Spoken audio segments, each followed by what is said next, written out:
Hello everyone, welcome to my channel Creative Ashita. So before seeing the video, please like, share, subscribe and hit the bell icon for latest update. तो आज हम करने जा रहे हैं English की पूरी थ्योरी, इसकी सारी समरी मैं आपको करवा दूंगी. एंडी फ्लेमिंगो, विस्तास दोनों बुक्स इसके अंदर कवर्ड है. तो चलिए स्टार्ट करते हैं. सबसे पहला है द लास्ट लेसन. तो इसकी हम समरी करते हैं पहले.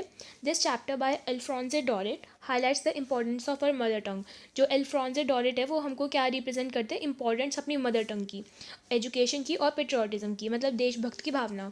जो स्टोरी है ये एल्सेज और लॉरेन में ली गई है, जहाँ पे जो प्रशियन रूलर्स हैं उन्होंने ऑर्डर करता है ताकि जो है सारे स्कूल्स में जर्मन ही बोली जाएगी फ्रेंच की बजाय.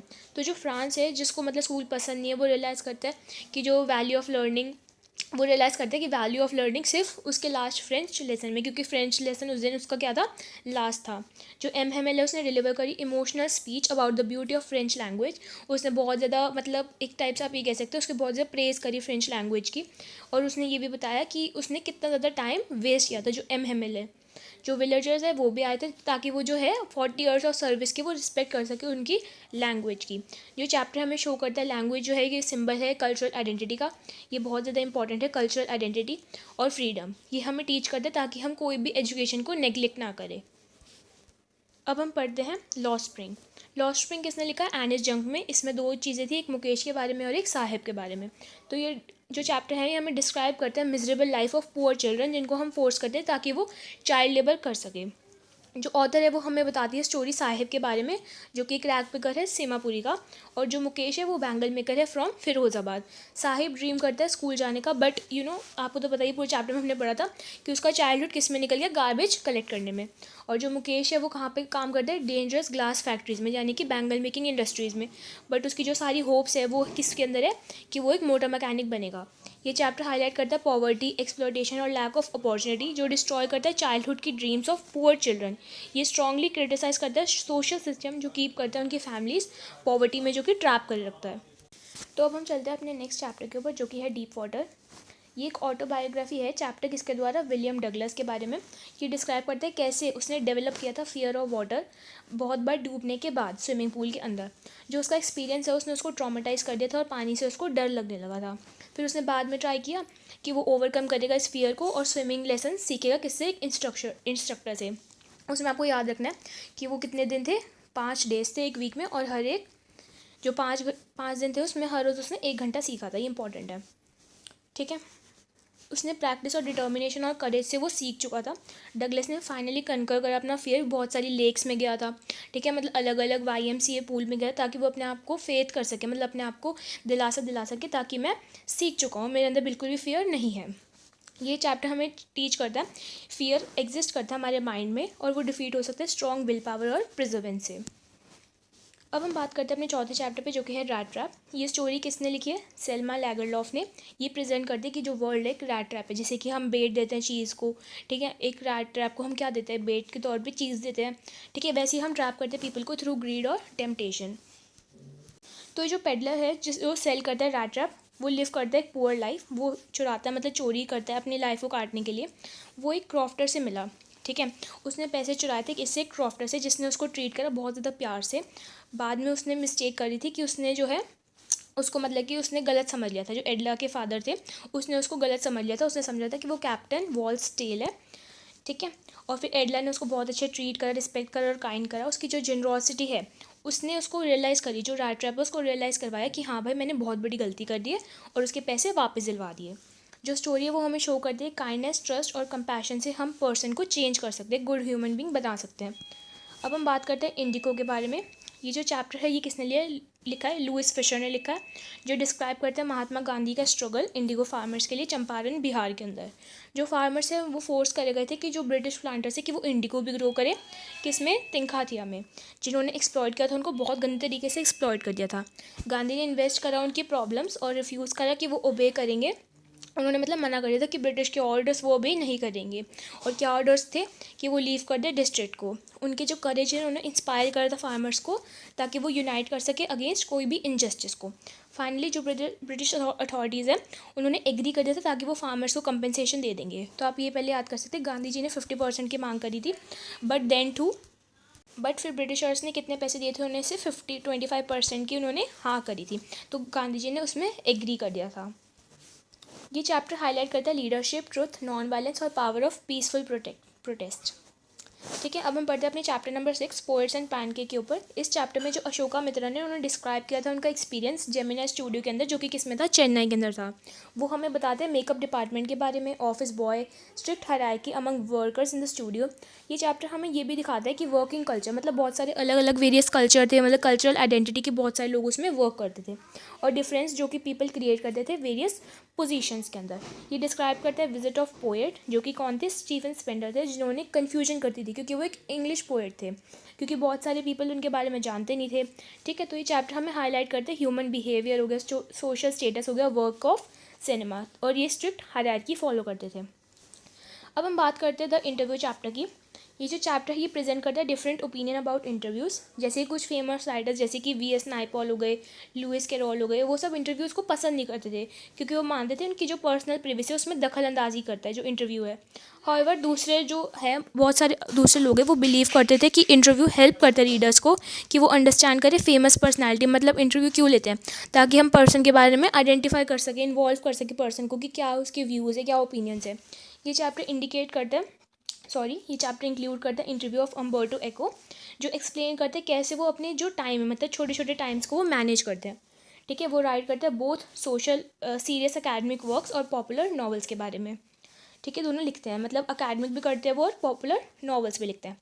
ये चैप्टर हाईलाइट करता है इंपॉर्टेंस और इन्फ्लुएंस ऑफ मीडिया कम्युनिकेशन। ठीक है, अब हम बढ़ते हैं अपने नेक्स्ट चैप्टर के ऊपर, जो कि है गोइंग प्लेसेस। ये चैप्टर किसने लिखा है, ए आर बार्टन ने। ये फोकस करता है ऑन द ड्रीम्स और इमेजिनेशन ऑफ टीनेजर्स के बारे में। जो सोफ़ी है वो एक यंग गर्ल है जो कि मिडिल क्लास फैमिली से बिलोंग करती है। ठीक है, जो अमीर होना चाहती है और फेमस होना चाहती है।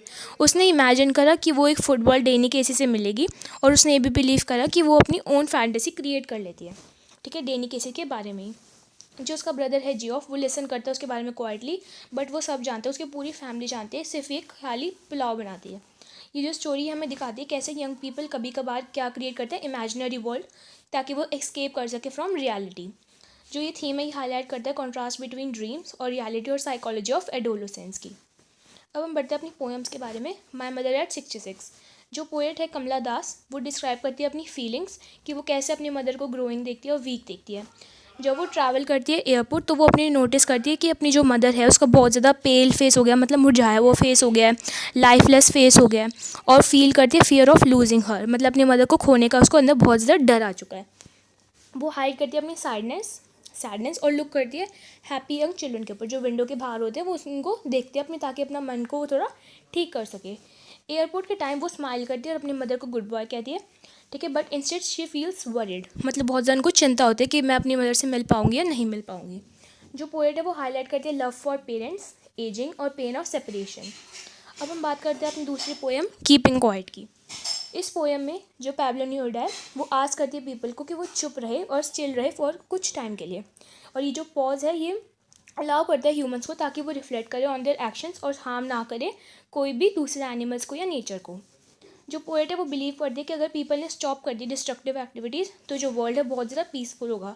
जैसे कि आपने देखा हो ग्रीन वॉर्स हो गए, ठीक है, वॉर्स विद गैस हो गई, तो इनसे अगर वो मतलब स्टॉप कर देंगे, मतलब लड़ेंगे नहीं, तो हमारा जो वर्ल्ड है बहुत ज़्यादा पीसफुल हो जाएगा। ये स्टोरी प्रमोट करती है सेल्फ रिफ्लेक्शन की और सेल्फ इंट्रोस्पेक्शन की, यूनिटी और हार्मनी विद नेचर की। अब हम बात करते हैं जो पोएम है थिंग ऑफ ब्यूटी की। ये किसने लिखी है, जॉन कीट्स। और एक बहुत ज़्यादा इंपॉर्टेंट बात, ये जो सारे पोएट्स के नाम है वो सब आपको बिल्कुल अच्छे से लर्न होने चाहिए। ये बताते हैं कि जो ब्यूटीफुल थिंग्स है नेचर, वो एवरलास्टिंग हैप्पीनेस देती है, जॉय फॉर एवर देती है। ये रिमूव कर देती है सैडनेस हमारी लाइफ से। जो नेचुरल ब्यूटी है जैसे कि ट्रीज़ हो गया, फ्लावर्स, बर्ड्स, मून्स, ठीक है, डेफोडिल्स हो गया, ठीक है, ये सब, और जो स्ट्रीम्स है वो बहुत ज़्यादा होप और कंफर्ट देती है। जो पोएट है वो बिलीव करते हैं कि ब्यूटी एक परमानेंट सोर्स ऑफ जॉय है, और वो हमें हेल्प करती है ताकि वो ओवरकम कर सके हम कोई भी डिफ़िकल्टीज़। अब हम बात करते हैं अपनी पोएम रोड साइड स्टैंड की। ये जो पोएम है रॉबर्ट फ्रोस्ट ने लिखी है, वो उन गरीबों के बारे में बताते हैं जो मतलब कि साइड में नहीं होते, रोड के साइड में जो ऐसे लोग होते हैं गरीब लोग, जो मतलब सब्जियाँ को सामान ये सब बेचते रहते हैं। ठीक है, वो एक होप करते हैं ताकि जो सिटी पीपल्स हैं उनका वो सामान बाय करेगा। हाउएवर जो बहुत सारे सिटी पीपल्स हैं वो इग्नोर करते हैं, उनको गुस्सा दिलाते हैं, क्योंकि जो पोएम है ये हमें शो करती है economic inequality between rich urban people और पुअर रूरल कम्युनिटीज़ के बारे में, मतलब कि डिफरेंस की जो अमीर है वो अमीर होता जा रहा है, गरीब गरीब होता जा रहा है। ये एक्सप्रेस करते हैं sympathy for the village struggles. जो गांव के लोग हैं उनका कितना ज़्यादा मुश्किल जीवन है, एक्सक्यूज़ मी, उसके बारे में हमें बताती है। अब हम बात करते हैं आंट जेनिफर टाइगर के बारे में। किसने लिखी है? एड्रिने रिच ने।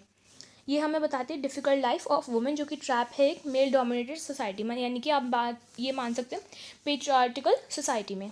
जो आंट जेनिफर है वो क्रिएट करती है एक ब्यूटीफुल एम्ब्रॉयडरी फियरलेस टाइगर की, मतलब कि एक एम्ब्रॉयडरी क्रिएट करती है फियरलेस टाइगर की, जिसमें वो सिम्बलाइज करती है उनकी स्ट्रेंथ, फ्रीडम, अनअफ्रेड, ठीक है, ये सब मतलब उसके अपोजिट जो आंट जेनिफर है उसके अपोजिट।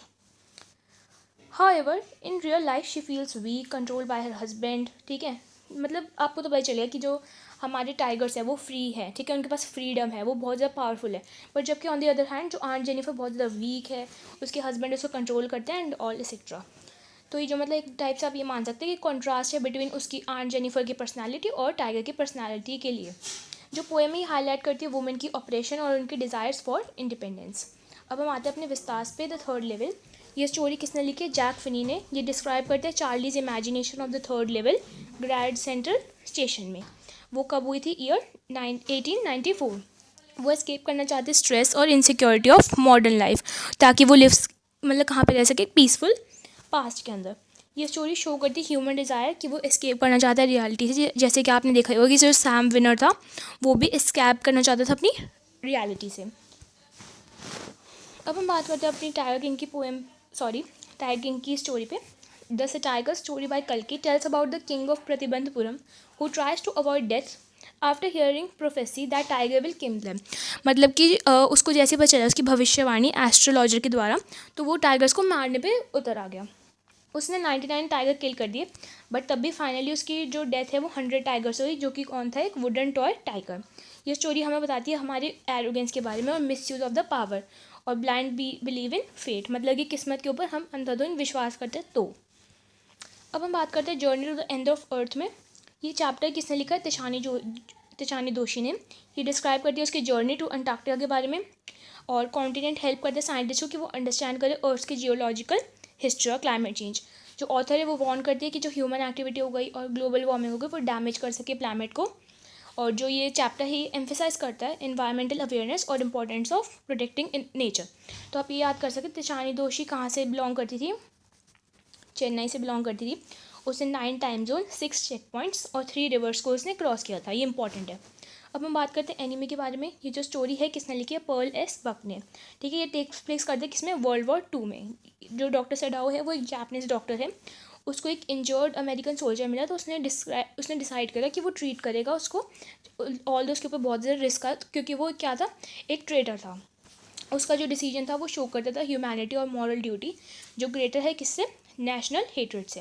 मतलब कि उसने किसको, मतलब अपनी ह्यूमैनिटी को, अपनी जो है हमारी ह्यूमैनिटी को उसने ज़्यादा प्रायोरिटी पे रखा दैन पेट्रियाटिज़म। एक सेकेंड, ठीक है, समझ तो गए होगे आप। अब हम बात करते हैं on the face of it में। ये जो स्टोरी है किसने लिखी? सुजान हिल ने। ये शो करती है फ्रेंडशिप बिटवीन लैम्ब और डेरी में। लैम्ब क्या था? मिस्टर लैम्ब एक ओल्ड मैन था और डेरी एक छोटा सा बच्चा था, जो अपने आप को बहुत ज़्यादा अशेम फील करता था, क्योंकि उसका एक तरफ का मुंह, जो लेफ्ट साइड का मुंह था, वो जला हुआ था। जो मिस्टर लैम्ब है वो उसको एक्सेप्ट करना सिखाते हैं, मतलब कि सेल्फ एक्सेप्टेंस का एक लेसन देते हैं। और जो फेस लाइफ है और जो लाइफ है विथ कॉन्फिडेंस, मतलब जीना चाहते हैं कि अपने फेस के ऊपर कुछ मैटर मत करो और अपने कॉन्फिडेंस को आप जियो, मतलब अपनी लाइफ कॉन्फिडेंस से जियो। ये स्टोरी हाईलाइट करती है सेल्फ एक्सेप्टेंस और पॉजिटिव थिंकिंग के द्वारा। अब हम बात करते हैं मेमोरीज ऑफ चाइल्डहुड। ये 2 लड़कियों के बारे में स्टोरी है, जिटकाला सा और बामा के बारे में। ये चैप्टर है, ये हमें बताती है रेशियल और सोशल डिस्क्रिमिनेशन। जो जिटकाला सा है वो डिस्क्राइब करते हैं कि कैसे नरेटिव अमेरिकन चिल्ड्रन जो है उनको फोर्स किया गया था ताकि वो अपने कल्चर को छोड़ के जो बोर्डिंग स्कूल में कल्चर होते हैं उनको फॉलो करें। बामा डिस्क्राइब करती है कास्ट डिस्क्रिमिनेशन इंडिया में, और जो दोनों एक्सपीरियंस है वो शो करते हैं इंपॉर्टेंस ऑफ सेल्फ रिस्पेक्ट, करेज और फाइटिंग इनजस्टिस। ठीक है, तो ये पूरा हमारा चैप्टर है, पूरी इंग्लिश हमारी कवर हो चुकी है। तो आई होप आपको वीडियो अच्छी लगी तो प्लीज़ लाइक करना, शेयर करना, चैनल पर नहीं तो सब्सक्राइब करना। बाय।